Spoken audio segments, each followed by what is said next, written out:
Record. Jean, você tá sem microfone? Não sei. Não, tô te ouvindo. Você tá me ouvindo? Aham. Tem que mutar? Tem que mutar? Quê?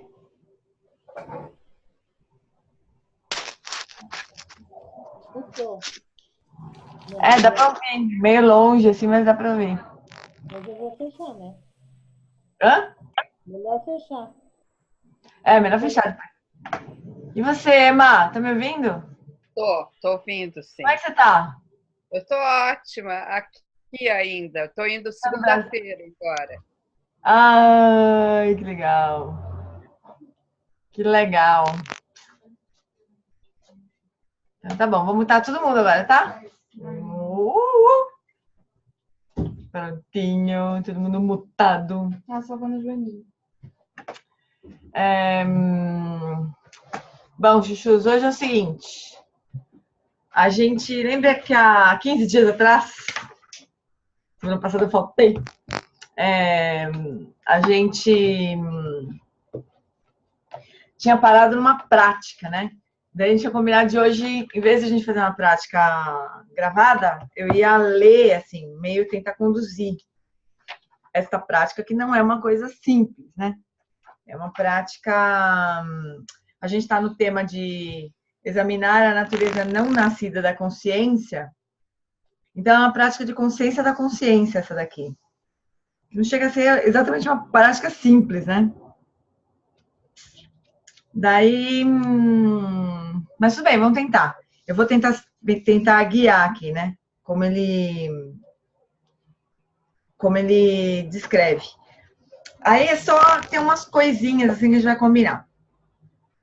Na página 111, tem dois trechos, né, de Guru Rinpoche, de instruções diretas para Padmasambhava, sobre consciência da consciência.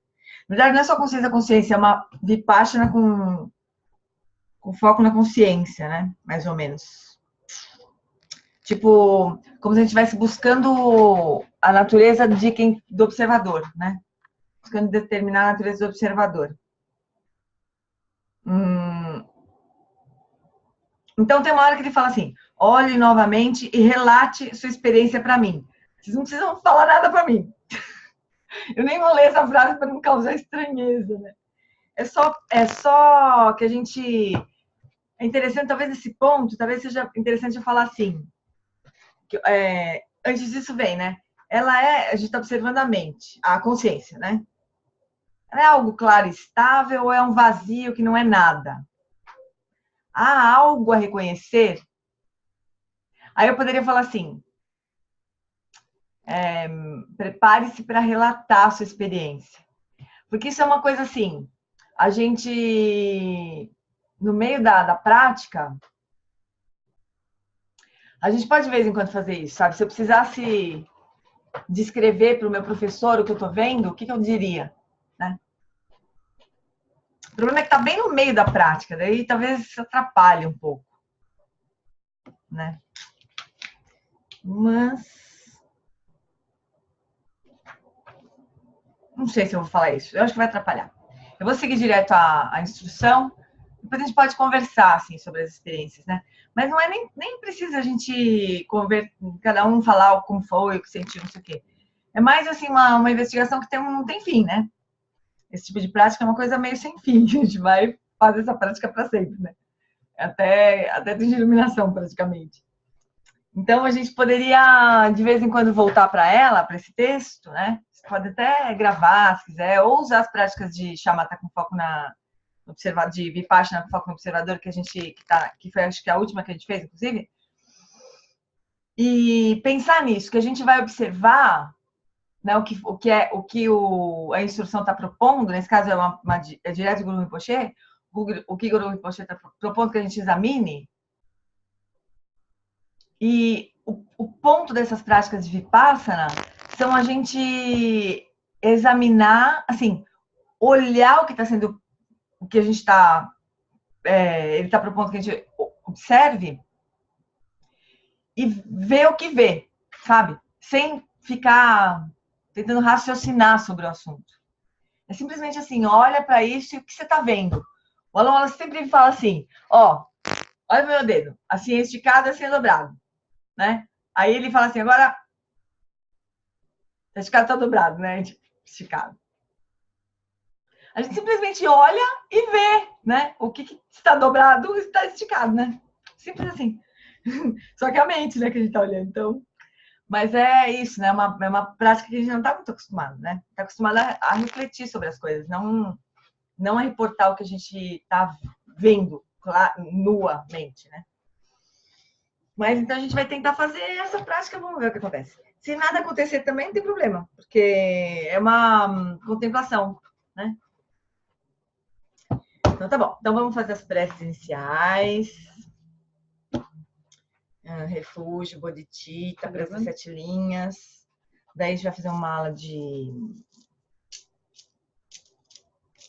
Sem falar já? A gente pode falar depois, né? Que terminar a prática. Né? Mas no meio não. Depois a gente fala. Se você quiser. Mas é para a gente se habituar a fazer esse exercício, né? Se a gente tivesse que reportar para um professor, vamos supor que um dia a gente está em retiro, né? E a gente faz uma prática e tem uma experiência. Como é que a gente faria para explicar para o nosso professor o que a gente sentiu, né? É bom a gente desenvolver esse tipo de clareza também com relação à nossa experiência. Mas... Tá tudo bem, Darcy? Não sei bem o que o Darcy está querendo dizer. Ele escreveu Giane M você. Vírgula M você. Não sei bem o que ele está querendo dizer. Você mandou o link com as práticas? Mandei. O link com as práticas. Na verdade, não mandei o link com as práticas. Eu coloquei no nosso sitezinho lá. Na última prática. Então tá, queridos. Vamos lá. Então vamos fazer as preces iniciais e a gente emenda direto na instrução, na prática. Tá bom? Ver se eu já vou pegar o super cima. Peraí. Ai.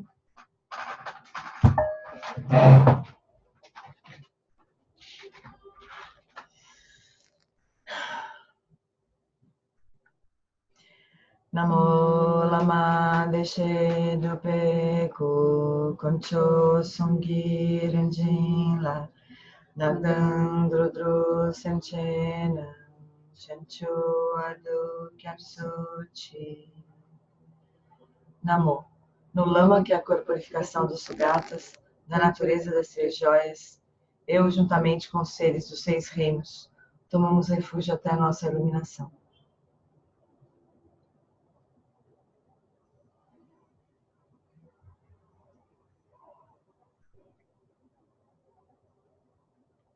Sankedroa kondonto lama sangedroneni Gala gando trileki droar damchao. Para o benefício de todos os seres, eu faço surgir o espírito do despertar e cultivo a realização do lama como Buda. Por meio de atividades iluminadas, treinarei cada ser de acordo com suas necessidades e faço o voto de liberar o mundo.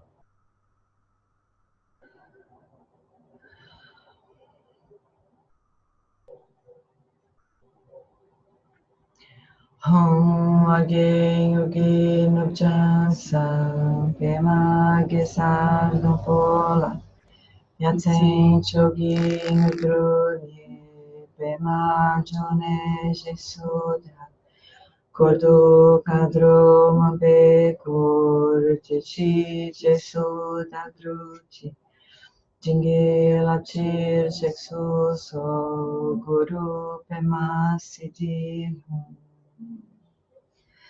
Na fronteira noroeste de Adiana, no coração de um lótus, está sentado aquele renomado como Padmasambhava, que alcançou o espantoso supremo Siddhi e está cercado por uma hoste de muitas dakinis. Seguindo suas pegadas, dedico-me à prática.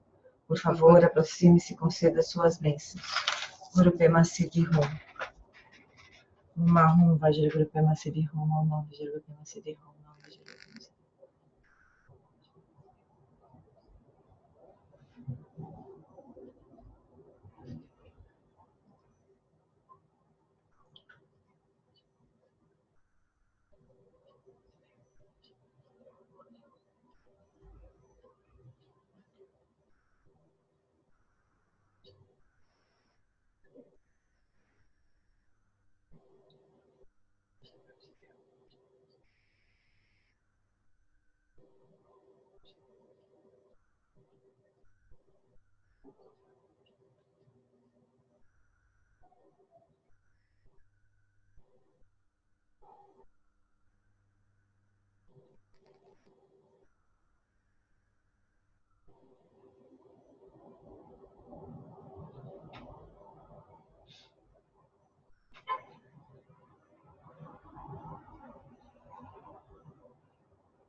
Mahum Vajraguru Pema Siddhi Hum. Continua sustentando a presença de Guru Rinpoche no espaço à sua frente. Então a gente vai agora receber as 4 iniciações, as bênçãos de Guru Rinpoche de corpo, fala e mente. Então visualiza uma sílaba Om branca na fronte de Guru Rinpoche, de onde parte uma luz branca, penetra pelo topo da sua cabeça e preenche todo o seu corpo, purificando todas as ações negativas de corpo, todos os obscurecimentos relacionados ao corpo. Plantando a semente para a liberação no Nirmanakaya.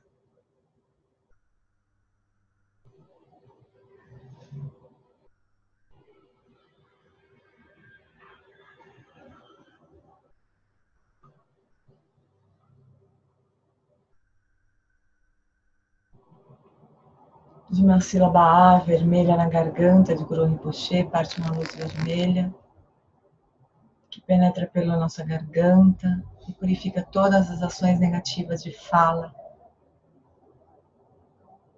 plantando a semente para a liberação no Sambhogakaya.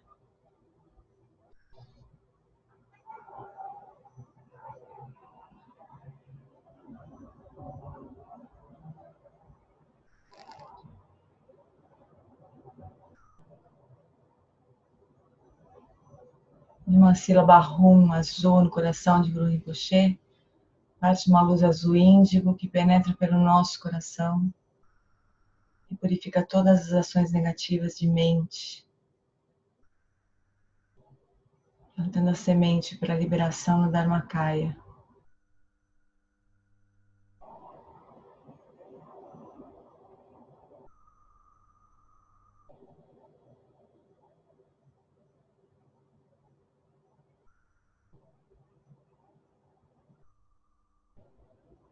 Agora dos 3 pontos de Guru Rinpoche partem as 3 luzes, penetram pelos nossos 3 pontos simultaneamente, purifica todas as ações de corpo, fala e mente, plantando a semente da realização do Svabhavakaya.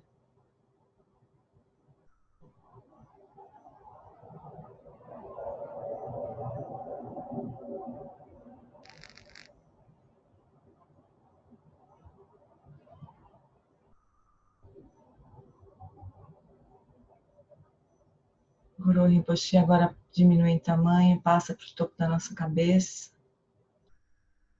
se dissolve em luz, penetra pelo topo da nossa cabeça, permeia todo o nosso ser. Nós nos tornamos um com corpo, fala e mente, Guru Rinpoche.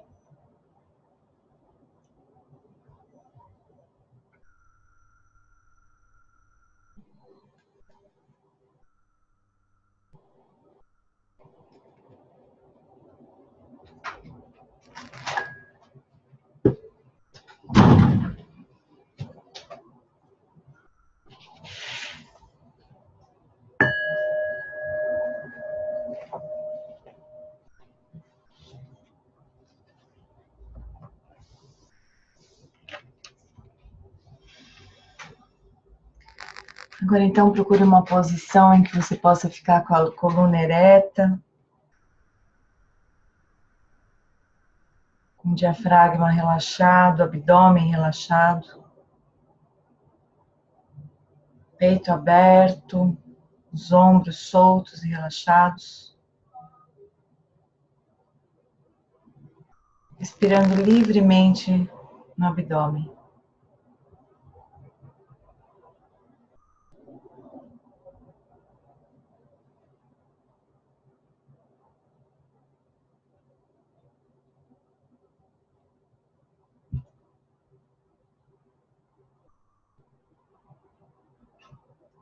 Relaxe todos os músculos do rosto, especialmente os músculos ao redor dos olhos.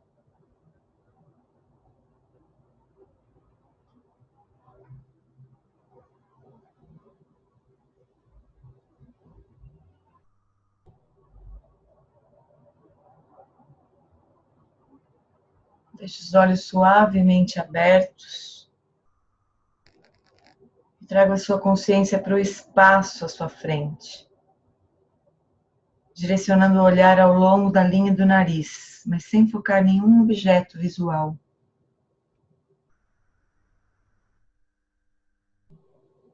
Deixe a consciência visual repousar calmamente no que os tibetanos chamam de espaço que fica entre.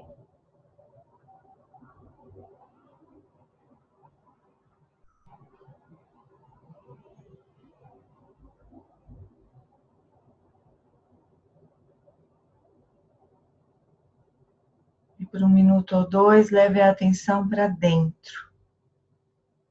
Assim que surgir um pensamento, uma lembrança, imaginação ou qualquer outro evento mental, esteja apenas presente e note esse evento mental.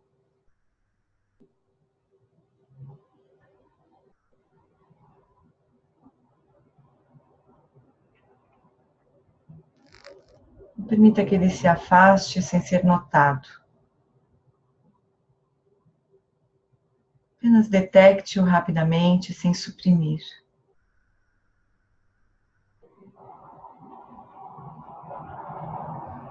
Esteja presente com o que quer que surja na mente, sem se perder em memórias ou na imaginação.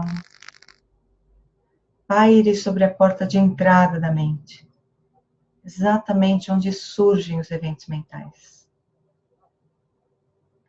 Descanse aí por 1 minuto ou 2, estabelecendo a mente em seu estado natural.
Agora, então, nós passamos para a prática do insight, de Vipassana, examinando a natureza não nascida da consciência.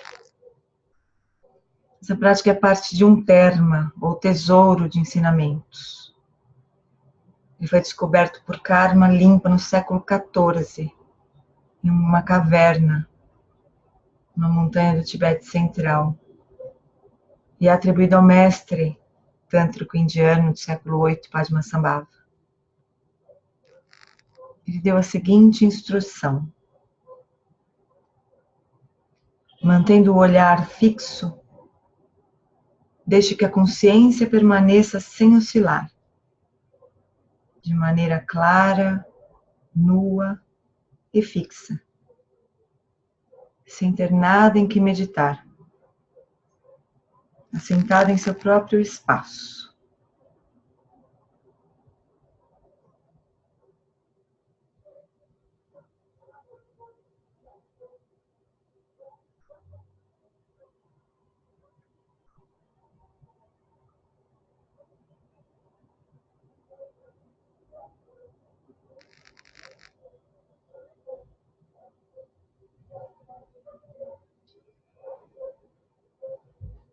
Quando a estabilidade aumentar, examine a consciência que está estável.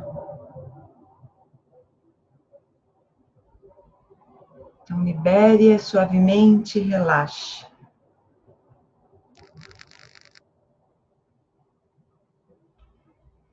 Mais uma vez, concentre-se com firmeza e observe sem distrações a consciência desse momento. Qual é a natureza dessa consciência?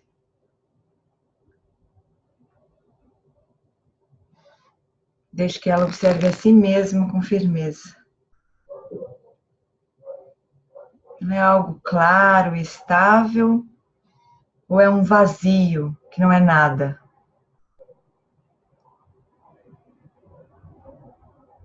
Há algo a ser reconhecido?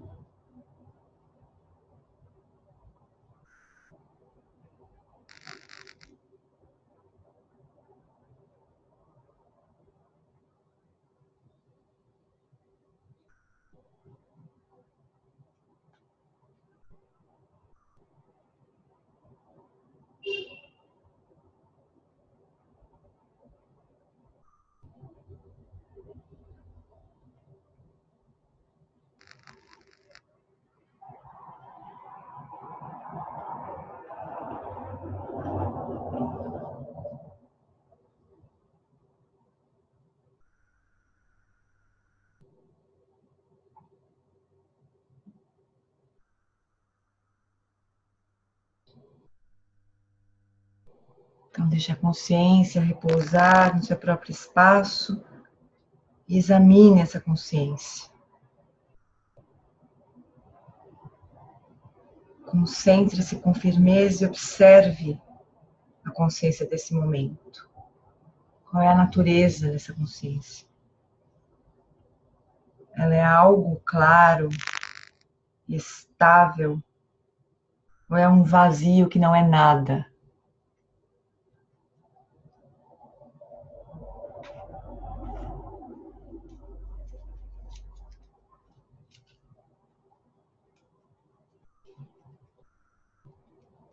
Então, observe, apenas observe.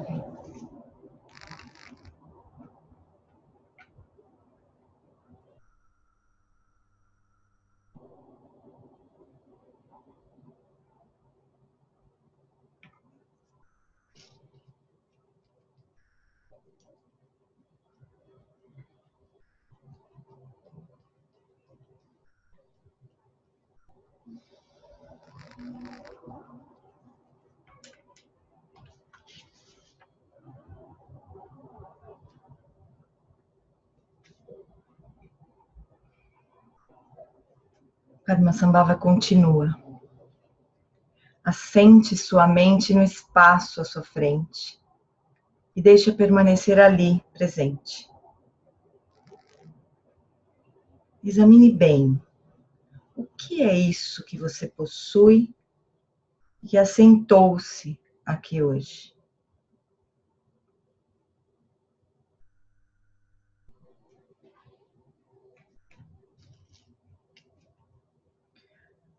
Olhe então para ver se aquele que assenta e a mente que está sendo assentada são um ou dois.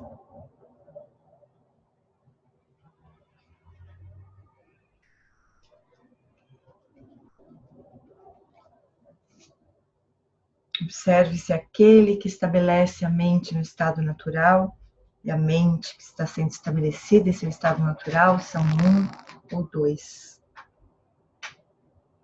Se não há mais de um, isso é a mente.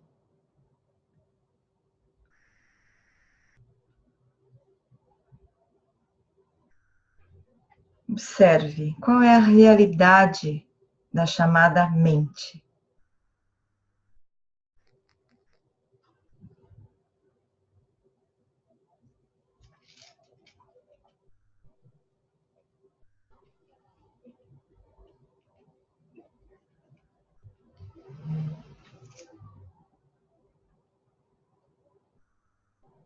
Deixe que aquele que está ponderando como é a mente, observe a própria consciência e procure por ela.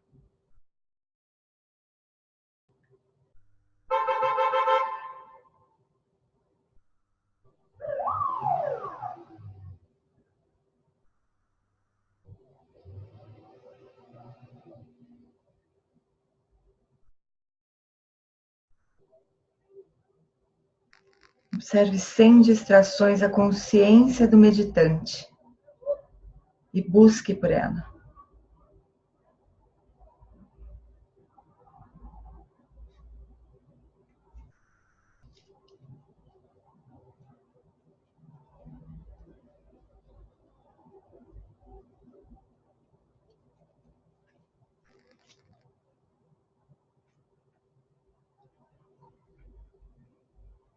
Observe.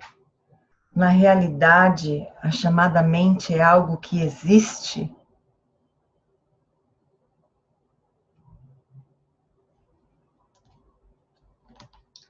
Observe se é um vazio, que não é nada.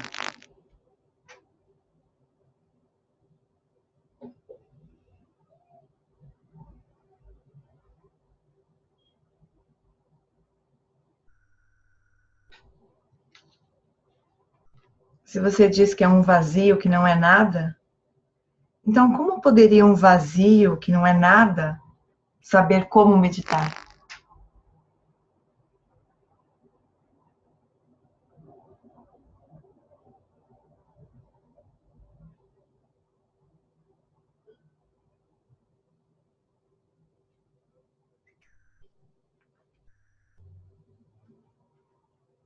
E de que adianta dizer que você não consegue encontrá-la?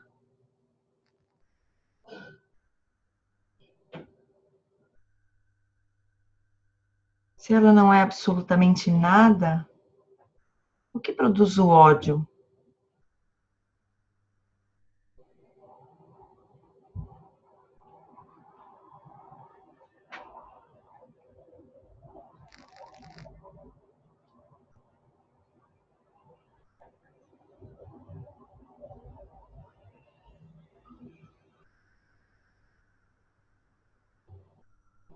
Se você conclui que a consciência não pode ser encontrada,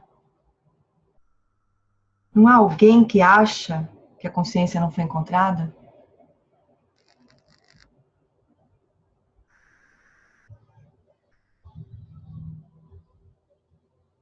Observe isso com firmeza, sem distrações.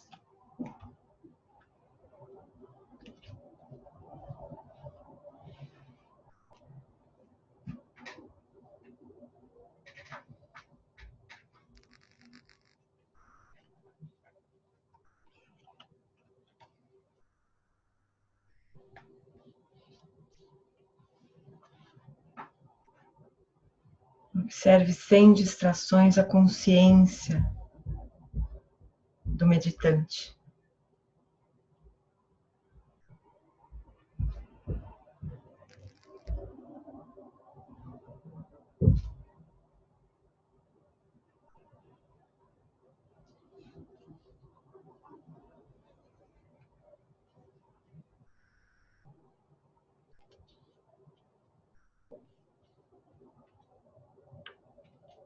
Ele é algo que existe ou é um vazio, um nada?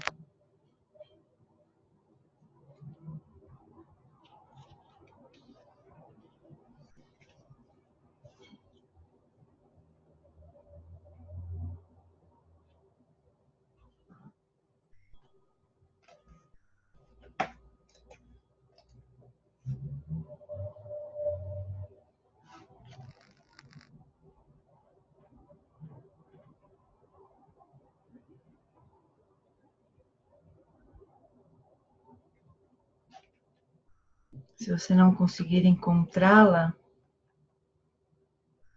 quem não consegue encontrá-la? Apenas observe e veja o que você vê. E agora nós seguimos em silêncio.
Aqui, ó.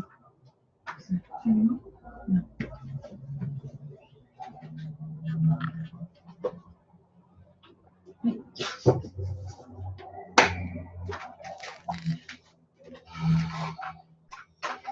Então, amores, já vou me desculpando com uma coisa que eu... Desculpando não, mais ou menos explicando, né? Nessas instruções que estão no Natural Liberation, que é esses dois trechinhos aqui de Guru Rinpoche, ele usa a palavra mente como sendo a mesma coisa que consciência, né? E por isso que estão mais acostumados com as práticas do Alan Wallace de estabelecer a mente no estado natural, depois de consciência na consciência, né? A gente vê ele estabelece uma diferença, né? O Alan Wallace estabelece uma diferença entre mente e consciência. E aqui Guru Rinpoche está usando como se fosse uma mesma palavra, e eu fui substituindo, sempre que eu notei aqui, eu fui substituindo por consciência. Porque aqui a prática não é de observar a mente, como o Lama ensina, né? O espaço da mente, todos os pensamentos que surgem e tudo mais. Aqui o ponto é examinar a consciência, né? Examinar a natureza da consciência, né? Alguma coisa que existe ou não existe. Se a gente chega à conclusão que existe, como é que ela é? Quais são as características? Poderia expandir muito mais essa prática, né? Mas poderia expandir quais são as características da consciência, né? Para a gente poder ir investigando, assim. E eu não lembro como era o termo, se era awareness, mas acho que não, era mind. Às vezes, aqui no texto, onde eu traduzi como mente, está escrito mind, no texto original, né? Eu não era awareness. Awareness eu sempre traduzo como consciência, mind eu sempre traduzo como mente, né? Então ele usava mesmo como se fosse a mesma coisa. Então, só para a gente não se confundir na prática, eu troquei por consciência, né? Porque é esse o tema, né? A gente está examinando a consciência não nascida, a natureza da consciência não nascida, a natureza não nascida da consciência, né? Então, daí essa pergunta, né? O que a gente, quando a gente observa só a consciência, que ela não está sendo direcionada para lugar nenhum, ela está repousando, o que tem ali, né? Quais são as características dessa consciência? Ela tem materialidade? Não tem? A gente poderia... A gente já viu outras práticas de shamatha com foco de vipassana com foco na consciência, das que a gente fez no retiro, do ano passado também. Tem várias formas de fazer isso, né? Mas para a gente ir se familiarizando com as características da própria consciência. Não da mente, não dos fenômenos mentais, nem do corpo, nem de nada, mas da própria consciência, né? E aqui, o ponto da prática de Vipassana aqui é quando ele inverte, fala, bom, quem que tá fazendo a prática? Né? Quem que não achou a consciência? Quem que achou? Quem que não achou? Quem está fazendo a prática? Daí, a ideia é que isso possa dar a gente possa ter uma experiência da natureza da consciência. É uma instrução de pointing out, né? É uma instrução de apontar a natureza da mente. Que o Lama vive dando, assim, todos os retiros ele usa essa prática praticamente, né? Basicamente, para fazer essa primeira abordagem. Daí pode ser que a gente tenha uma experiência de não tem o que ser encontrado, né? Não é que eu não encontrei, mas não tem o que ser encontrado.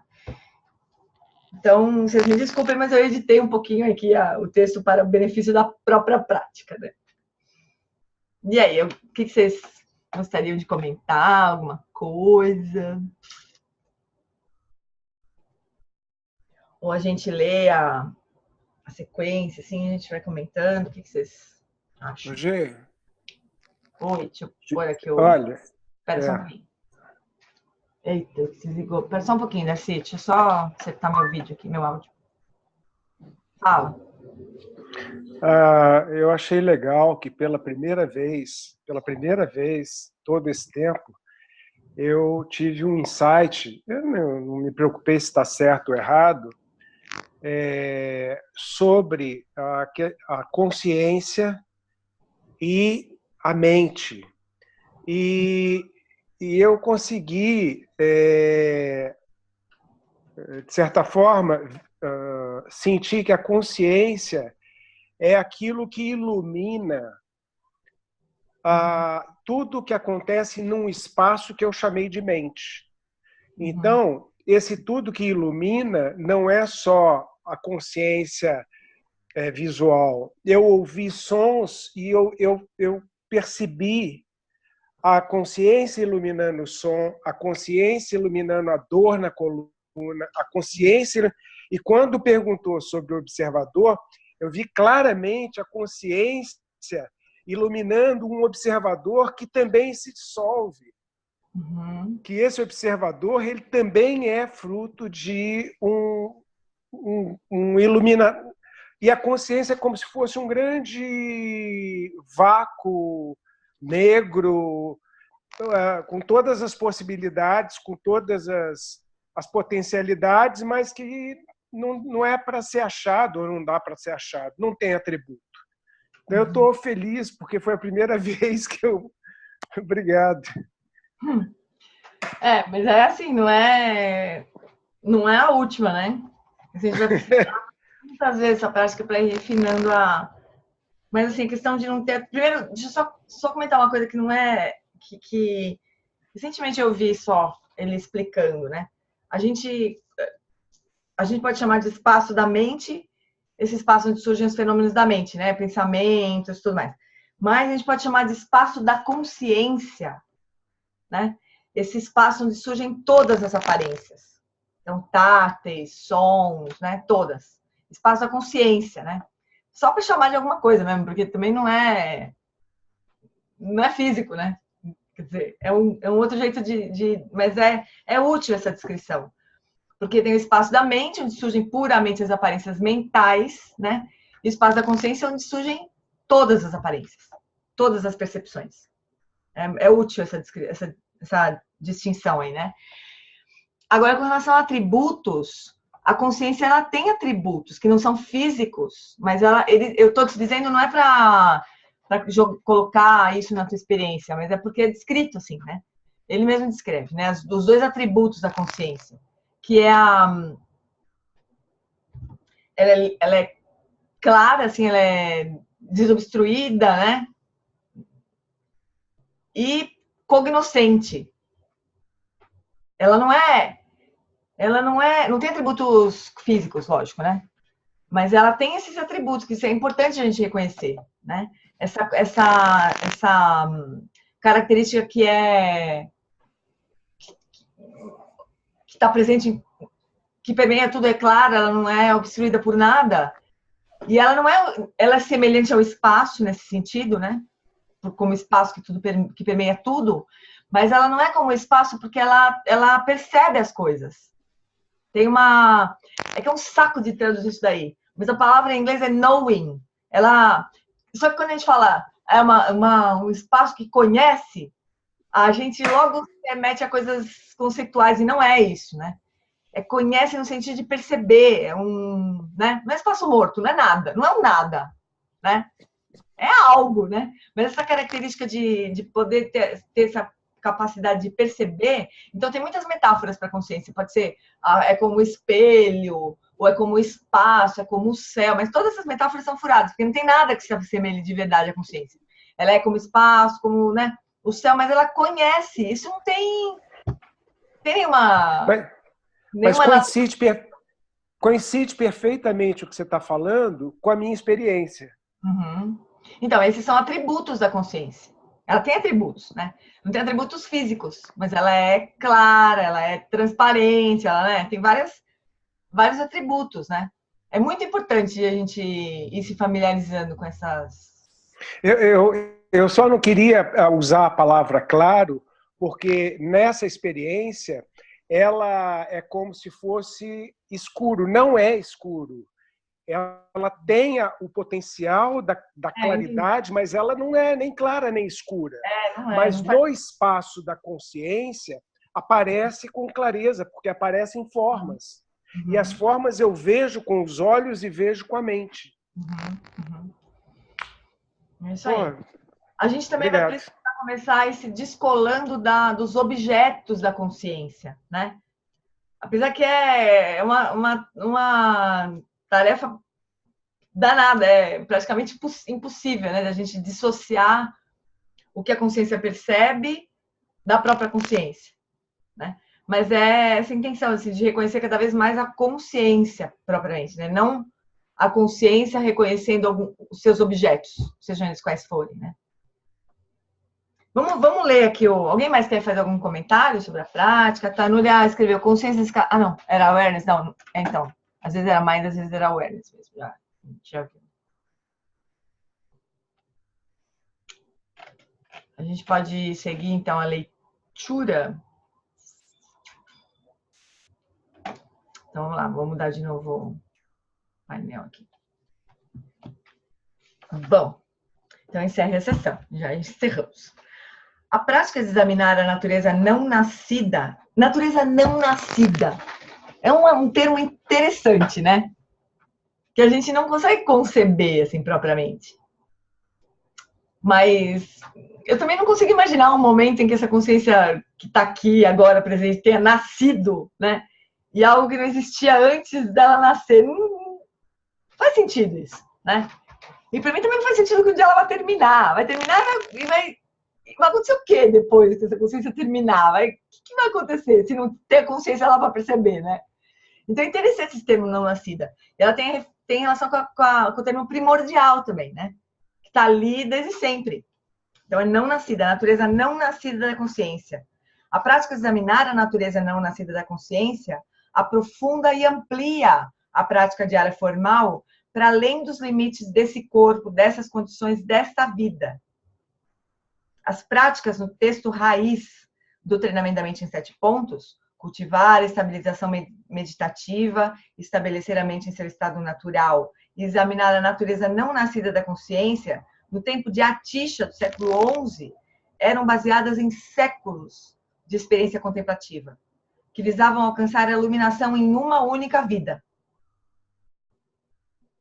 Sou convencido de que essas práticas são tão aplicáveis à vida ocidental contemporânea quanto eram a outras culturas em outros séculos. Há uma mudança profunda e progressiva ao longo do treinamento da atenção com a consciência da respiração. Estabelecendo a mente em seu estado natural, investigando... Peraí, li tudo errado. Há uma mudança profunda e progressiva ao longo do treinamento da atenção, com a consciência primeiro da respiração, depois estabelecer a mente no seu estado natural e investigando a natureza da própria consciência, né? É um treinamento que vai se aprofundando e progredindo, né? Ao longo do tempo. Assim, a gente começa... Emma, estamos na página 112. Então, normalmente a gente começa prestando atenção na respiração, toma um pau da prática, não consegue parar, e aquela coisa toda que todos nós aqui sabemos do que se trata, né? Daí a gente aprende as práticas de estabelecer a mente, no estado natural, observar os fenômenos da mente, e daí a gente começa a ter, de vez em quando, um vislumbre do que é só a consciência da consciência, né? Como se a gente fosse, como se fosse sutilizando, assim, né? Primeiro a gente está lá, colado no abdômen, na barriga, não tem nada mais grosseiro do que isso, né? Observar a barriga subindo e descendo. Esse é o objeto primeiro, grosseirão. Depois sutil, a mente. Depois muito sutil, que é a consciência. Mas ele sempre fala que a consciência da consciência está sempre implícita. Sempre que a gente está consciente de alguma coisa, primeiro a gente está consciente, né? Só que essa consciência da consciência, ela está implícita, não está explícita. A gente não volta a atenção para a consciência em si, né? A gente está sempre consciente do livro, consciente do corpo, consciente da água, que eu agora vou beber. Mas a gente... Tá aberta? Tá, porque derrubou tudo. Mas a gente vai tentando tornar essa consciência da consciência mais explícita, né? Mas existe essa progressão, né? Certa vez perguntaram ao Dalai Lama, qual é o objetivo da sua prática? E ele respondeu, estou me preparando para morrer. Essa não foi uma resposta mórbida. A morte é uma experiência extraordinária se estivermos preparados para tirar proveito dela. A consciência da clara luz da morte, a consciência não nascida, pode ser sustentada por horas ou dias, em alguns casos por semanas, em casos raros por meses. Só repousar nessa experiência de consciência. A gente, só vamos deixar uma coisa clara. A gente, quando está fazendo essa prática, né, de consciência da consciência, a gente está tomando consciência primeiro da consciência mental, que é uma consciência grosseira. A gente não está falando de Rigpa, né? Ao mesmo tempo, a gente não está falando de outra coisa, que não é Rigpa também. Aquela história do gelinho, do gelo, do gelinho e da água, né? A gente ainda não está tomando consciência desse estado mais sutil de consciência que é Rigpa, né? A tal da consciência não nascida. Mas é o mais próximo que a gente pode chegar disso nesse momento. Então, eu vou colocar no nosso sitezinho lá uma prática que é linda, que o Alan Watts conduziu em algum desses retiros, que é super... A instrução é mega curta, assim, mas é linda. E ele fala que tomar consciência, essa prática de consciência da consciência, ela é o mais próximo que nós podemos chegar nesse momento da mente do Buda, que é a tal da consciência não nascida, né? Consciência primordial de Rigpa. É super bonita a instrução. E eu vou colocar lá pra gente fazer durante a semana. Mas só pra gente se localizar, né? A gente ainda não tá falando de Rigpa. Ao mesmo tempo, já é uma grande coisa, né? A gente poder tomar consciência da nossa própria consciência. É o mais próximo que a gente vai chegar disso. É o mais próximo que nesse momento a gente vai chegar da clara luz da morte, né? Vai que a gente começa a treinar a consciência da consciência, depois quando a gente morre, a primeira coisa que vai acontecer vai ser a clara luz da morte. Vai que a gente reconhece. Liberação no Dharmakaya. Então, os grandes praticantes, eles não veem a hora de morrer para poder Dar de cara com a clara luz da morte. Então, a consciência da clara luz da morte, a consciência não nascida, pode se sustentar por horas, dias, tal. Então, tem mestres que ficam semanas. Eu nunca ouvi falar de meses, né? Mas ele está dizendo aqui casos raros, meses, em Tuktam, que chama, né? O corpo, vocês já ouviram falar dos mestres que morrem, esses mestres muito de grande realização que morrem, e o corpo permanece sem se deteriorar, sem, né? Eles permanecem em meditação. Né? O treinamento da mente aconselha nos prepararmos para a morte, examinando a natureza não nascida da consciência durante a vida. Então, assim, esse texto aqui, esse ensinamento da Tisha já vai lá pro pau, né? Assim, já é uma estratégia do Lama Santen, né? Que ele fala pra gente: atira o gato lá no topo do pau de sebo. Se o gato se segurar, beleza. Senão ele vai arranhando e caindo, né? Esse ensinamento é meio assim: joga os gatos lá no topo do poste. Se ele se segurar, beleza. Já foi. No caso, os gatos somos nós. Os gatos. Os budistas estão preocupados com conhecimento que desloca e transforma a percepção. Não com conhecimento pelo conhecimento, nem com conhecimento que não tem impacto na vida. Então, os budistas não querem... Eles querem saber de se iluminar. Não estão querendo conhecer e ficar fosforilando. Querem se iluminar, né? Com conhecimento que desloca e transforma a percepção. Nada que seja conhecimento só pelo conhecimento e não conhecimento que não tem impacto nenhum na nossa vida. Muitas pessoas sentem alguns benefícios da meditação rapidamente, com mais equilíbrio e mais clareza mentais. Muitas pessoas também percebem, em geral, retrospectivamente, que o equilíbrio obtido na meditação, na prática, é facilmente perdido.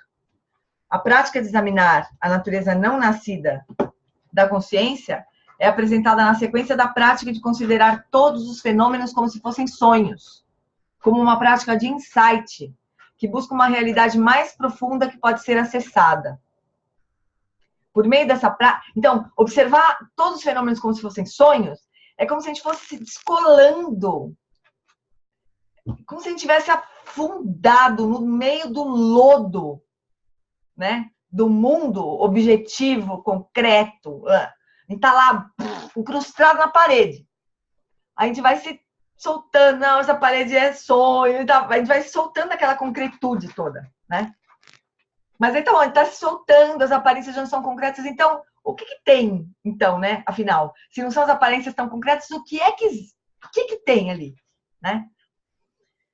Então, por meio dessa prática, conseguimos transformar a percepção e, assim, os frutos da meditação se tornam estáveis e não são mais perdidos. É uma prática inicial também, que pode ser inicial. A gente se dá conta que, não tem um eu que está ali meditando mesmo, né? Uma coisa muito concreta também, né? A gente vai limando essa noção de um eu muito concreto. Também, né? Agora eu queria falar uma coisinha sobre a prática de insight, né? Que é uma prática, que são as práticas de Vipassana. Ele diz assim que a grande sacada do Buda, a grande descoberta do Buda foi... tá um calor aqui em São Paulo, desgraçado, abafado. Ele fala que a grande descoberta do Buda foi unir Shamatha com Vipassana, né? E na nossa prática, o jeito que às vezes ele apresenta para nós é assim, a gente está fazendo uma prática de Vipassana, né? Tipo essa aqui que a gente fez agora. Então a gente está tentando observar a consciência. Aí fala assim, não tô achando nada. Quem falou que não tá achando nada? Aí você olha para quem falou e fala, ué, cadê, né? Cadê? E daí, quando a gente tem algum insight, que a gente achou que é uma coisa, né, que a gente compreendeu, mesmo que não seja o insight mais perfeito, absoluto e último da nossa prática budista, né? Mas quando a gente teve algum insight, a gente devia repousar nisso. Parar de falar, repousar, deixar aquilo... Isso é a união de Shamatha com Vipassana. A gente pode fazer desde agora. Não precisa esperar atingir Shamatha e depois atingir Vipassana, né? Quando a gente percebeu que teve um insight qualquer numa prática dessas, fica quieto, repousa. Deixa aquilo se estabilizar, se aprofundar, né? Isso é dificílimo, porque a gente já começa a pensar, será que tá certo? Será que não tá certo? A gente começa, né? Então a gente deveria deixar aquilo estabilizar, né? A dura realidade que se repetiu muitas vezes na tradição budista tibetana é que é impossível compreender profundamente as práticas de insight sem uma plataforma de quiescência meditativa. Ou seja, é difícil, é impossível, quase impossível compreender profundamente as práticas de Vipassana sem uma plataforma de Shamatha. Realizar Shamatha significa superar a agitação mental, a distração, a sonolência, a lassidão. E ser capaz de se concentrar sem esforço, com grande vivacidade e estabilidade, durante pelo menos 4 horas. Do ponto de vista budista, a consciência estável e vívida é a característica determinante de uma mente funcional, uma mente que serve para alguma coisa. Uma mente dispersa e ebotada, ainda que seja minimamente funcional, é uma mente aflita. Retiros de meditação não são necessariamente a única ou a melhor solução para os problemas da prática. Em 1988, ajudei um contemplativo tibetano altamente realizado, Genlan Rinpa, a liderar um retiro de 1 ano para cerca de 12 pessoas. Externamente estava tudo certo, as casas foram sublocadas, os carros foram bem guardados, o dinheiro para ficar sem trabalhar por 1 ano estava guardado no banco. Tínhamos um cozinheiro, estávamos num lugar maravilhoso. No entanto, quando alguns dos participantes começaram a se dedicar à meditação em tempo integral, as aflições mentais pioraram. Seja em retiro ou na vida ativa, a questão central é estabelecer um estilo de vida que sustente e não corroa a prática espiritual. O treinamento da mente em 7 pontos aborda esse problema. Então, por isso, é exatamente porque esse treinamento fala disso, que o Lama sugeriu de a gente estudar este texto, este livro, né? A gente pode achar que a gente pode levar a vida do jeito que a gente quiser e, putz, não dá para praticar mesmo, porque não tem retiro. A gente vai perdendo tempo, né? Como ele disse no último retiro, tudo que impede a gente de praticar hoje vai impedir que a gente pratique no retiro também. Então, o primeiro ponto do treinamento da mente já nos disse como fazer isso. Nas 4 práticas preliminares. Contemplando os aspectos da realidade que nos inspirarão a soltar a fixação às preocupações mundanas e a reorientar as prioridades para a prática espiritual. O treinamento da mente em 7 pontos ensina a estabilização meditativa, estabelecer a mente em seu estado natural, as práticas de insight de considerar os fenômenos como sonhos e examinar a natureza não nascida da consciência. Ou seja, já começa bem, né? A Tenzin Palmo, nesse final de semana, deu o ensinamento de Lojong, né? Se vocês quiserem, quem não teve não sei na metade do livro já, quem não teve, não pôde ir, né? Tá na internet, né? Tá tudo gravado. E era um ensinamento de Lojong. E os ensinamentos de Lojong, de um jeito ou de outro, eles falam mais ou menos a mesma coisa, né? Eles vão tentar ajudar a gente a fazer a mesma coisa, assim, reconhecer, primeiro, sei lá, primeiro dar um toque pra gente, olha, escuta, o que você tá fazendo na tua vida, né?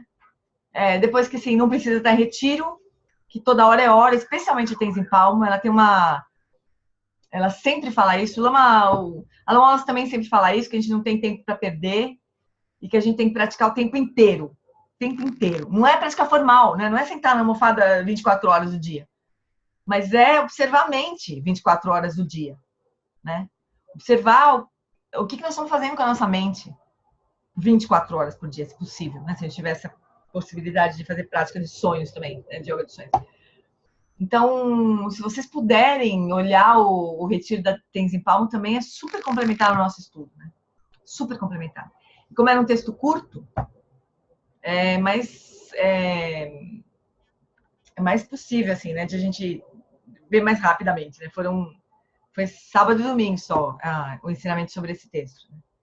Eu não sei se eu tenho texto em português. Eu não tenho texto em português. Mas dá para quem quiser e não estava no retiro, posso escanear e mandar para vocês, quem quiser assistir o retiro e ter o texto, né? Que ela estava seguindo lá. Oi. Diane, recebi um e-mail do Drukpa hoje com o texto. Com o texto do retiro? O texto do retiro, em PDF. Gente, Você deve ter recebido. Passo. recebi. Não tem e-mail. Então você passa para mim, por favor, Darcy. Eu ponho lá no nosso sitezinho. Porque é muito, muito, muito, muito precioso, obviamente. Não precisava nem eu falar isso, mas é muito precioso e é muito pertinente, né, com o que a gente está estudando. Aquele jeito maravilhoso da Jetsuma de falar, né? Então é isso, a gente não pode perder tempo, gente. Não devia perder tempo mesmo, né? De tentando manter os ensinamentos do nosso coração o tempo inteiro. Ela deu depois o refúgio pra gente, né? Daí quando ela tava saindo, ela falava assim, foi no refúgio ou foi na entrevista? Acho que foi na entrevista que ela deu pra Bodhisattva. A gente foi fazer uma entrevista dela pra Bodhisattva, que aliás vai ficar lindo, vocês não percam. Ela falou pra gente assim, quando ela foi embora, ela falou assim, a gente precisa que vocês tenham muita coragem, que vocês abram o coração, né? Que vocês amem os outros e abram o coração e não percam tempo. A gente precisa disso desesperadamente, né? Então, eu não sei, eu tô mega inspirada, obviamente, né? Com a passagem dela, assim. E dá vontade de não perder, mas o fato é que com o tempo a gente perde se a gente bobear, né? A gente deixa passar, assim. Então, vamos se ajudar aqui para não deixar passar. A gente não se perder. Bom, me perdi por falar nisso. A consciência primordial, a que se refere o termo consciência não nascida, então, né, que ele está dizendo que é aquilo que a gente estava dizendo, né? Consciência não nascida é a mesma coisa que consciência primordial. No treinamento da mente, também é chamada de natureza clara e luminosa da mente, ou Rigpa, em tibetano. Rigpa é uma consciência que está além da dualidade sujeito-objeto. Do John Limpa, grande mestre Dzogchen que viveu entre a primeira metade do século XIX e início do século XX, disse que é extremamente importante compreender a diferença entre a mente e a consciência não nascida. A diferença é que a mente está aprisionada em estruturas, condicionada, saturada com suportes conceituais, distinções entre sujeito e objeto, existência e não existência, bom ou mal, em cima e embaixo, Buda ser sentido comum, Samsara, Nirvana, etc. A mente não apenas está repleta de estruturas conceituais, como também reifica a si mesma e seus objetos, assumindo que eles têm uma natureza intrínseca. Acreditamos em uma identidade pessoal e quando olhamos para outra pessoa, acreditamos também em sua identidade absoluta separada da nossa. A mente trabalha em estruturas conceituais e reifica os resultados. A nossa mente comum, a psique. A mente configurada por estruturas conceituais difere da consciência não nascida. Não é a mesma coisa, né? Mas a consciência não nascida, obviamente, o Rigpa permeia tudo, inclusive essa mente complicada, zoada nossa, né? A experiência da consciência não nascida implica a dissolução no espaço em uma grande expansão sem objeto, sem obstrução e sem intencionalidade. Sem querer ir para lá ou para cá, né? A consciência não nascida é a realização sem esforço de que todos os fenômenos, incluindo o eu, são destituídos de uma natureza independente e autossuficiente. A mente dualista e a consciência não nascida são muito diferentes. A primeira é a consciência que se tornou deludida. A mente dualista é uma mente deludida, né? Penetrar a natureza da mente é ver que nunca houve nada além da consciência não nascida. Para usar a metáfora tibetana, a consciência não nascida é como a água. A mente é como o gelo. Porém, o gelo não é outra coisa senão a água, em uma forma diferente. O treinamento da mente diz: examine e não especule, debata ou estude. Examine, olha e vê, né? Esse aforismo do segundo ponto é curto e destemido. Cada palavra tem significado. Existem duas abordagens para esse aforismo na tradição tibetana, ambos legítimos e ambos levando ao insight, a Bodhisattva absoluta. Então, é outro nome da consciência primordial, Bodhisattva absoluta, né? Uma abordagem é teoria antes da prática, que coloca a teoria primeiro e a meditação em segundo lugar. Na tradição tibetana, isso significa dominar uma matriz conceitual completa, como uma dhyamaka, caminho do meio, né? O Dzogchen, ou alguma outra visão. Então, a pessoa estuda, é o que os guejes fazem.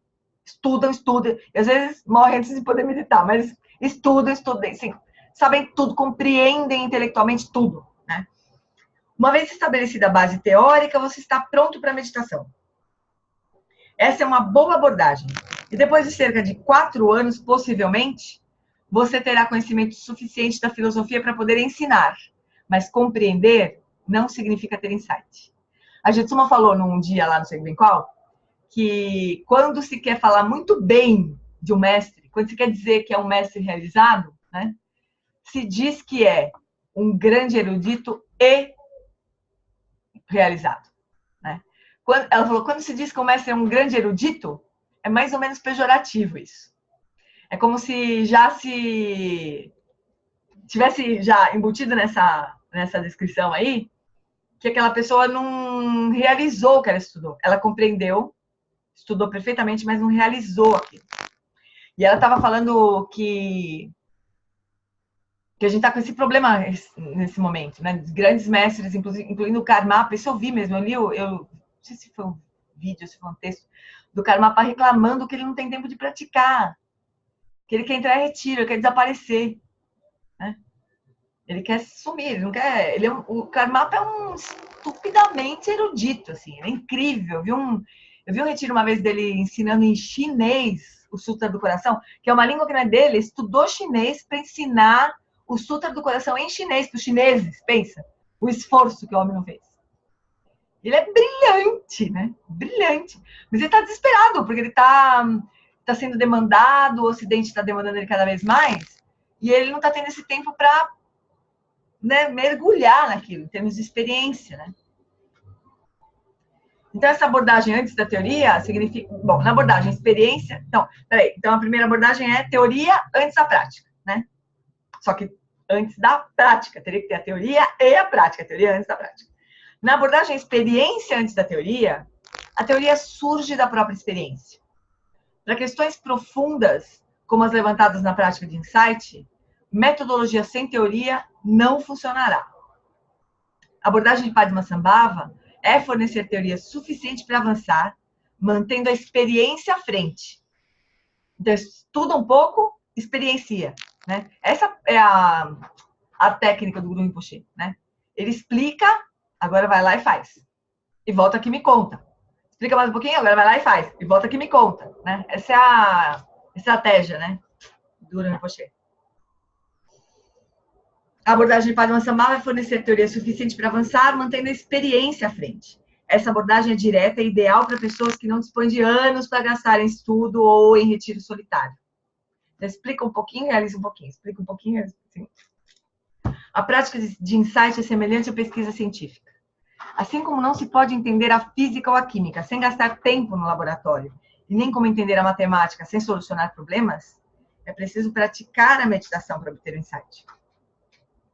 É de se esperar que, realizando a prática de insight, a consciência se torne aparente. Padmasambhava examina essa premissa perguntando se as aparências visuais, auditivas e outras aparências da mente são idênticas à consciência.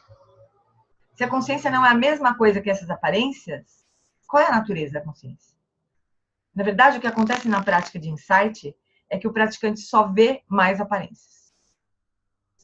Mas não ver a consciência não significa que ela esteja ausente. O ensinamento nos aconselha a continuar investigando. Então é isso, a gente está acostumado, a gente está viciado em enxergar aparências, enxergar objetos, né? Enxergar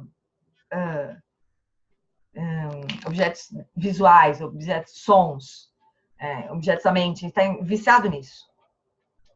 Então ele está tentando fazer a gente enxergar a consciência que está observando esses objetos, né? Mas é mega difícil, daí a gente não consegue. Daí ele fala, continua investigando, né? Até que a gente chegue em lugar nenhum.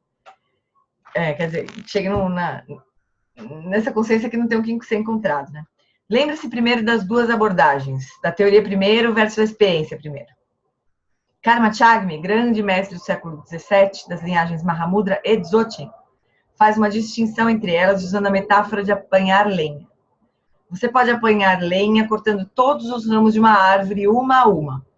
Assim a árvore seca e morre.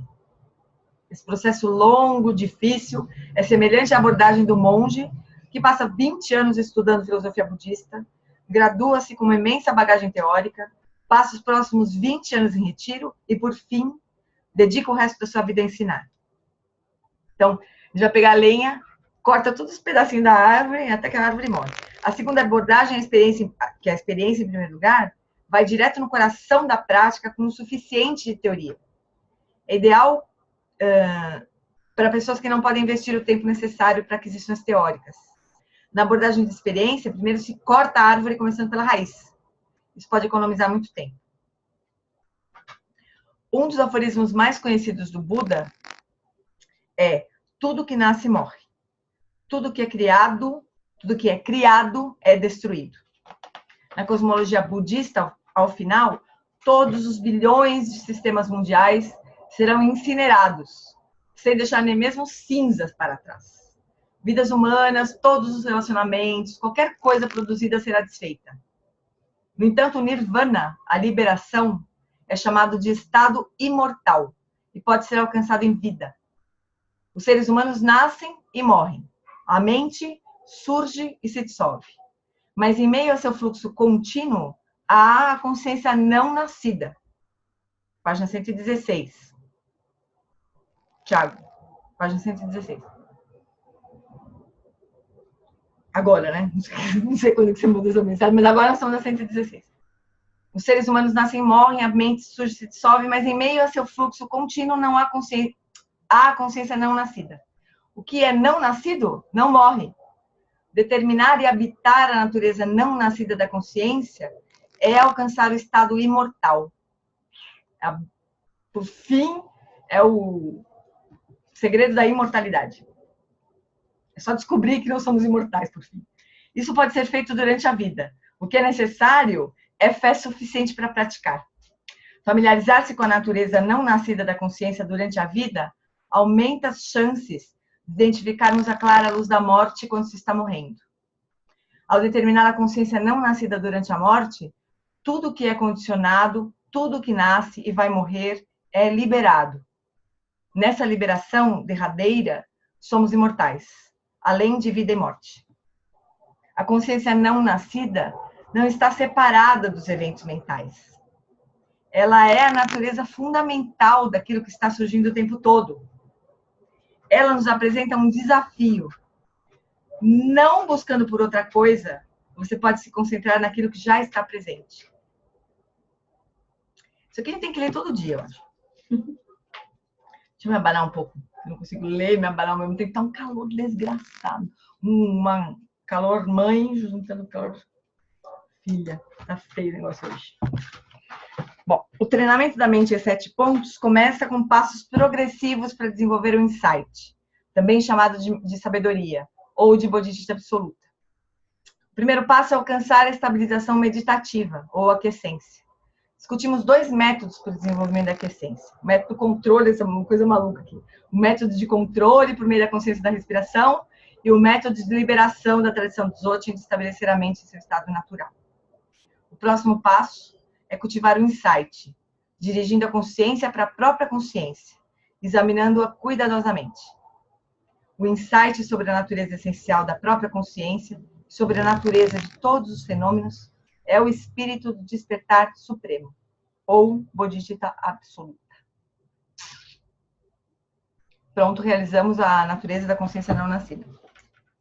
Aí, assim, eu acho que na semana que vem a gente pode fazer mais uma dessas práticas, né? De consciência da consciência, de preferência alguma que tenha uma pitadinha de vipassana. Ou a gente pratica mesmo... Eu vou passar as 2... Deixa eu escrever o que eu estou prometendo aqui. Peraí.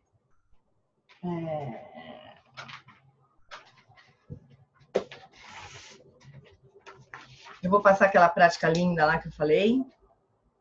Quero ver prática linda que eu me lembro. E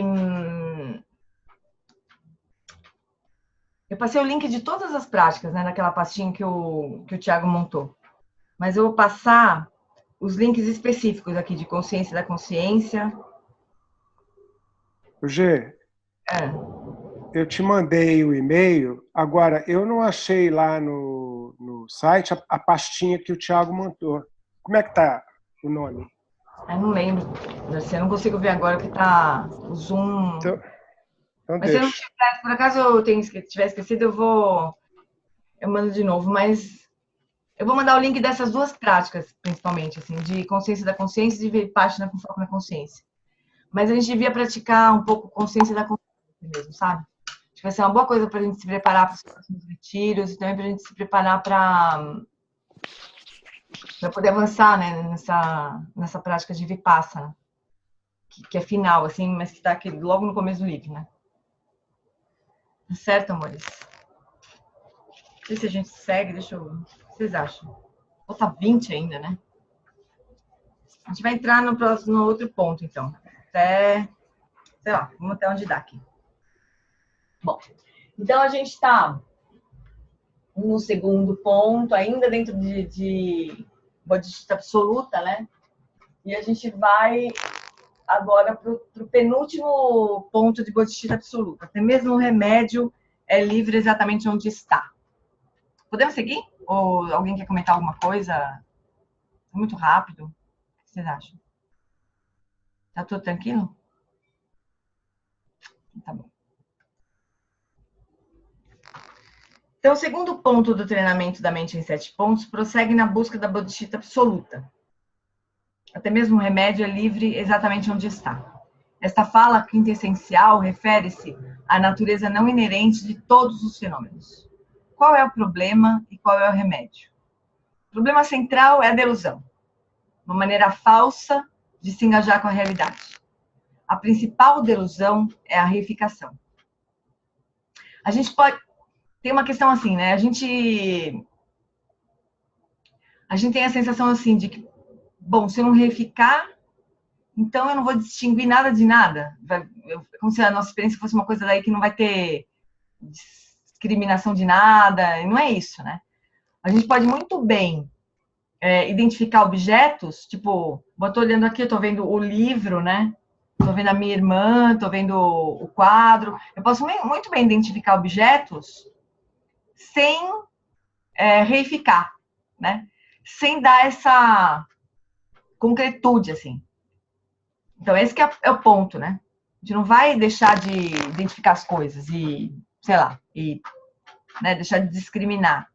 Não vai, mas a gente precisa reificar. Então, a principal delusão é a reificação, confundindo nós mesmos e os fenômenos como sendo inerentemente reais e independentes. Reificamos nossas mentes e reificamos sujeito e objeto. A reificação segrega profundamente o eu dos outros e apreende os fenômenos como sendo independentemente existentes. Fundada nas noções de eu sou real, eu sou independente, eu tenho um corpo e uma mente, surge uma forte sensação de você está totalmente separado e desconectado de mim. Esse é o problema. Né? Porque se eu estou aqui, você não está, né? Você está em outro lugar, sei lá onde. Separado.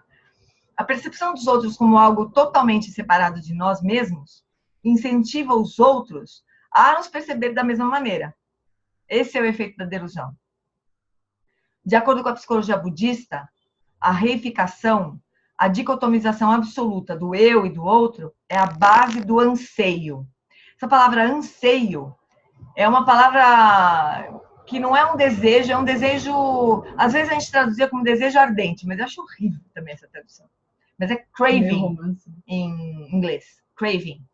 Então é mais do que desejar. É uma ânsia de ter alguma coisa, sabe?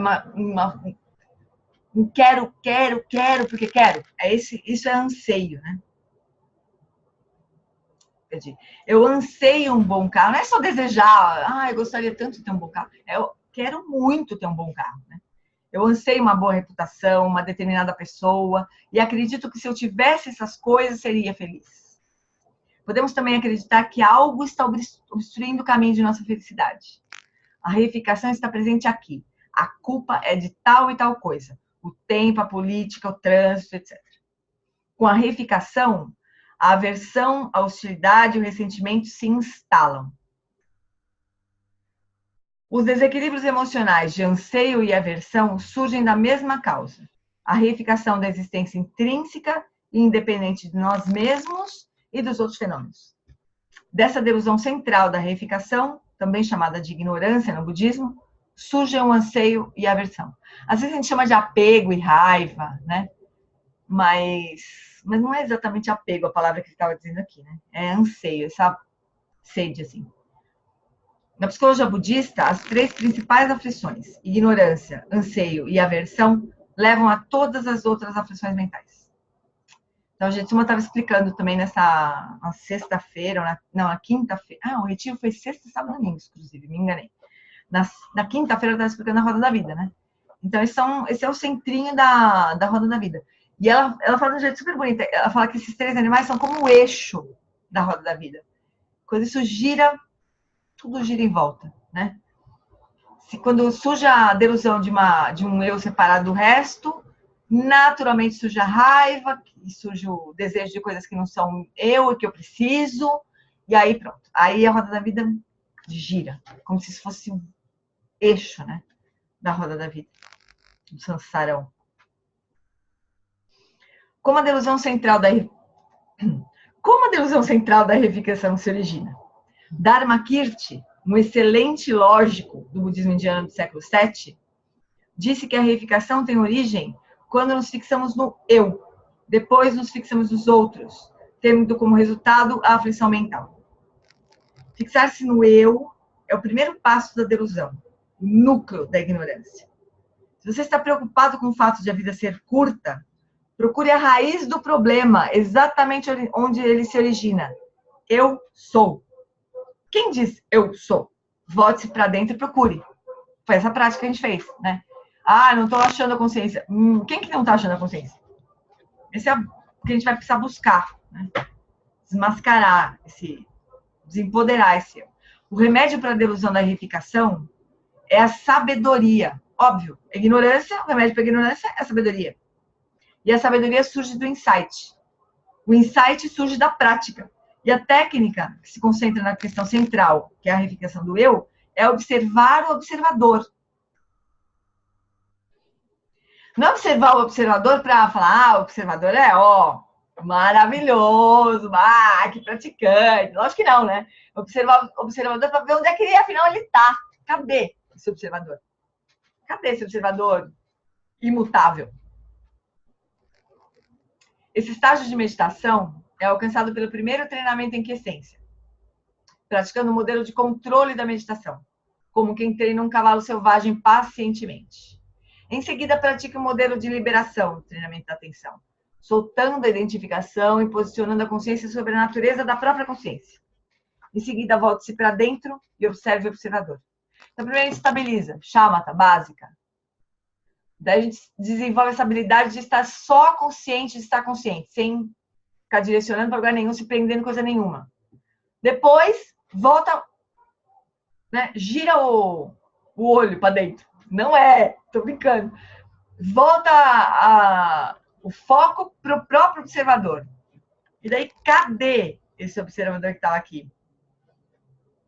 Alternar entre as abordagens de controle e liberação para treinar a atenção e, em seguida, soltar a identificação é um poderoso método para sondar a natureza essencial da própria consciência.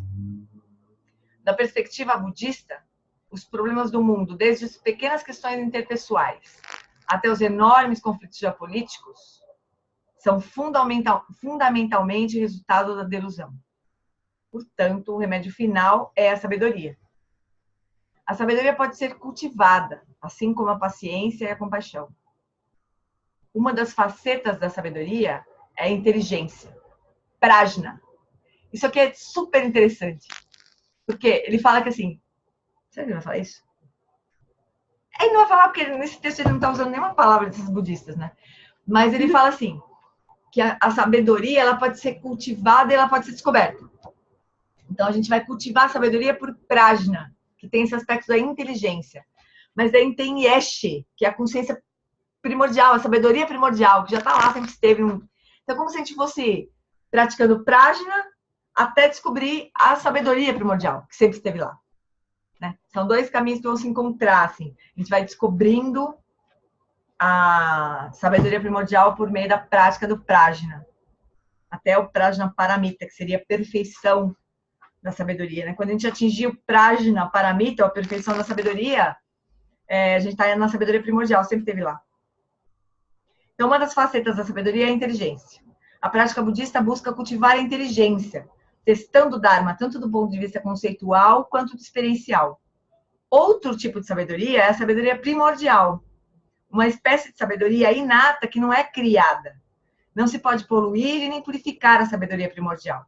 Não se pode adquiri-la nem perdê-la. A sabedoria primordial, ela não é cultivada, ela é desvelada. É super bonitinho esse negócio. Do Prajna e de Yeshe, sabedoria primordial.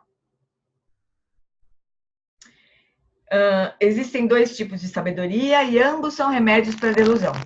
O primeiro pode ser cultivado, pode aumentar e diminuir, como a paciência, a bondade amorosa, a compaixão e muitas outras qualidades condicionadas. O objetivo de cultivar a inteligência é desvelar a sabedoria primordial, que é a natureza da própria consciência. A consciência primordial, ela é naturalmente sábia, né? Ela é a sabedoria primordial. O objetivo de cultivar... Então, olha só que bonito, né? O remédio é Prajna, né? É o remédio que a gente vai tomar. Só que quando a gente chegar lá, ele vai... como é que é o aforismo direito? Ele é livre exatamente onde está, porque a gente vai cultivar Prajna até chegar na sabedoria primordial que já está lá, né? É esse o sentido desse aforismo, né? Então, até mesmo o remédio, a sabedoria, com sua própria natureza desvelada, acaba por ser a própria sabedoria primordial. Livre exatamente onde está, onde sempre esteve. Então, o remédio é como se fosse esse aspecto da sabedoria que é cultivado, né? Mas o que se liberta exatamente onde está é a consciência primordial que sempre esteve lá. Há uma metáfora para a relação entre a sabedoria cultivada e a sabedoria inata. Imagine uma criança que cresça separada de sua mãe. Anos depois, quando a criança e a mãe se encontram, elas se reconhecem instantaneamente. Olha que bonito. Pode-se dizer o mesmo a respeito da sabedoria cultivada e da inata.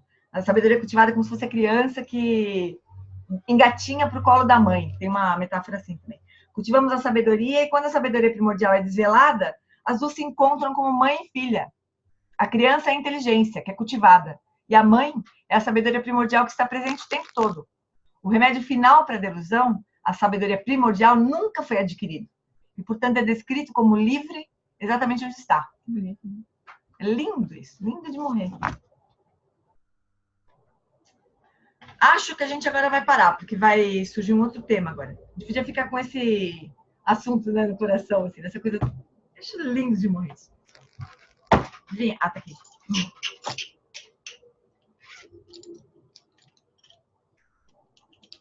Mega linda essa história de Prajna e Yeshe. A gente vai parar na página 119, tá? Oi. Quando fala de Clara Luz, é isso? Tipo assim, oi? Quando se fala de Clara Luz, é Joana com Daniel. Oi, fala, Jo. Fala. Quando de Clara Luz filha e Clara Luz mãe, é nesse sentido? Da criança é mais ou menos, porque é a mesma relação, né? Mas não se está falando de... também tá. É que Clara Luz filha, no caso dessa questão da Clara Luz filha e da Clara Luz mãe, é que assim, a Clara Luz filha é a familiarização que você gerou com a prática, né? De Rigpa. Então, quando o mestre ele repousa em Rigpa durante a vida, essa familiarização com Rigpa em vida, né, vai levar esse mestre a reconhecer Rigpa na morte, que é livre do corpo, que já não tem corpo, que já não tem nada, né? Então, é o mesmo sentido, assim, é como se a familiarização com a consciência primordial se juntasse com a consciência primordial na morte, né? E mãe e filha, assim. É o mesmo sentido. Mas aqui ele está falando de uma coisa diferente um pouco, né? Porque aqui, Prajna, a gente vai cultivar de muitas formas, prática de Vipassana, várias formas, né? Prajna Paramita, estudando, a gente vai cultivar essa inteligência da sabedoria de muitas maneiras, até chegar na consciência primordial. Já no caso da Clara Luz filha, esse cultivo da Clara Luz Filha vai ser só a familiarização com o Rigpa. Então, imaginar que o praticante ele fez o breakthrough, né? Ele atravessou, ele fez a prática Trek Choi, atravessou para Rigpa. Aí a prática vai ser só sustentar aquela consciência, né? Aquela experiência de Rigpa, não dualista e tudo mais. Quando ele morrer, é isso que vai ser apresentado primeiro, a Clara Luz da Morte. Aí se diz que a Clara Luz Filha se encontra com a Clara Luz da Morte, ou com a Clara Luz Mãe, né? São métodos diferentes, mas é o mesmo sentido, assim, de alguma coisa que a gente cultiva para descobrir alguma coisa que já está lá. Né? O que a gente cultiva é o filho, que já está lá é a mãe. Mesmo sentido. É lindo, né? Super lindo. Hoje é qual dia? Dia 2 ou 3? 3 de abril. 3 de abril. Muito bem, chuchus. Então, vamos fazer a dedication? Ah, tem uma coisa importante para falar. Antes de dedicação, que todo mundo vai embora, não sei o quê. Amanhã está começando o retiro com o Lama lá na Toscana, né? Então tá lá o Gus, tá o Henrique, tá a Cláudia e acho que a irmã do Marcelo, a Ana, né, com o marido, acho que estão todos lá. E vai ter a iniciação de novo domingo, né? A mesma iniciação. E vai ser transmitida a iniciação. Então, ano passado, eu tava lá, né? E perguntei para ele se podia mandar o link para vocês, né? Então, ano passado, eu mandei o link. Quem pôde, se conectou, fez a iniciação, recebeu a iniciação e vale igual, né? A fazer iniciação ao vivo e a cores. Eles que vale igual. Então, se vocês quiserem fazer, eu vou de novo perguntar, mas acho que vai rolar igual, né? Como o ano passado. E eu mando o link. Vai ser domingo, não sei que horas. Mas eles estão na Itália, eles estão na nossa frente. Ó, o ano passado foi de manhã. Então foi 9 horas da manhã, aqui era 4, 5 da manhã. Eles estão 4 ou 5 horas na nossa frente. Então quem se animar de acordar bem cedinho para fazer a iniciação.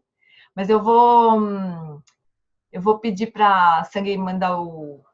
Bom, eu vou receber o link, né? Porque eu tô cadastrada. Aliás, quem quiser acompanhar os podcasts, né? Porque não tá mais, esses ensinamentos últimos que ele tá dando lá não estão mais abertos no site do Santa Bárbara para todo mundo como era antes, né? Precisa comprar, assinar o podcast e daí a gente vai receber o link e tudo mais para ir seguindo o retiro, né? Então eu acho que quem assinar o podcast é só, eu não sei nem, eu acho que é até hoje, tipo assim, porque eu lembro que o ano passado, no dia do começou o retiro, ninguém mais entra, ninguém mais sai, né? Quer dizer, pode sair, mas ninguém mais entra, né? Porque a ideia é como se a gente estivesse em retiro, né? Assina um podcast e entra no retiro. Então, eu acho que hoje é o último dia. Se alguém tiver interesse, você entrar lá no site de Santa Bárbara, comprar e mandar ver, né? Aí, o link da iniciação, então, acho que eu vou receber de qualquer jeito. Mesmo que né? Mas mesmo que eu não receber, eu vou pedir para a Sangue mandar para mim. E daí eu compartilho com vocês. Mas vai ser meio em cima da hora, assim. Então, vocês fiquem atentos aí pro e-mail que vai chegar no sábado em algum momento, aí eu acho. Tá bom? Mas é maravilhoso, porque pelo menos a bênção a gente recebe, né? E vai ser tudo em inglês, né? Não vai ter tradução, obviamente, né? Mas não faz mal. Não se preocupem com a tradução. Se vocês forem acessar, só fiquem assim, repousando a mente no seu estado natural e deixando a nossa falar com a gente, assim. Se preocupa que tá em inglês, que não sei o que tá acontecendo, que o som tá ruim. Não se preocupa com isso, só se conecta ali que vale. Beleza? Então tá bom, agora vamos fazer a dedicação. Prece longa vida ao Lama. Tempa tua dorje chanchen Drangyo kasan zinpe makarai Tenzin ke busha pe tempa Jandre trini dashi seu adze Takodrola jampe charchen Pakel Sandra Medna Tendu Sikya Alan Wala Si Shedrakta Ike bushe busha hapeteng yulchi. Zalinchi danke panupchok. Sogil teni utabur sepa. Lopon ke kikutse tsetrin. Dietro cantar pelam sutri padze. Aqueles que sustentam os ensinamentos do professor Sakyamuni, do grandioso Vajradhara e de Padmasambhava, que guarda todos os segredos vitoriosos, possam suas vidas ser longas e possam eles iluminar os feitos do Buda como o sol e a lua. Aquele que derrama uma grande chuva de amor sobre seres em terras distantes e sustenta-os com o néctar dos ensinamentos do Buda, por incontáveis éons afortunados, o grande ser conhecido como Alan Wallace, possa sua vida ser longa. Em Jambuvipa em geral, especialmente no Ocidente, você ilumina os ensinamentos vitoriosos como o sol e a lua. Ó Mestre, possa sua longevidade e seus feitos ser muito extensos, e possa você guiar todos os seres em seu caminho para a liberação.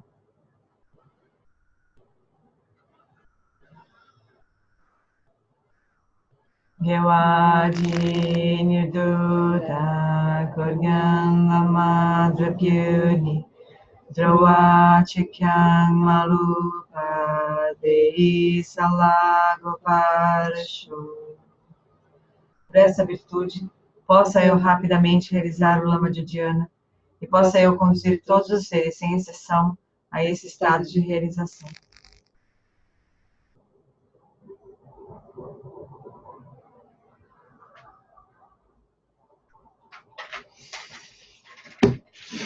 Obrigada, amores. Boas semanas para vocês. Obrigado. É terça. Ou qualquer momento extraordinário. Até domingo. Na melhor das hipóteses. Eu mando o link, tá? Beijão pra vocês, queridos. Tchau, tchau.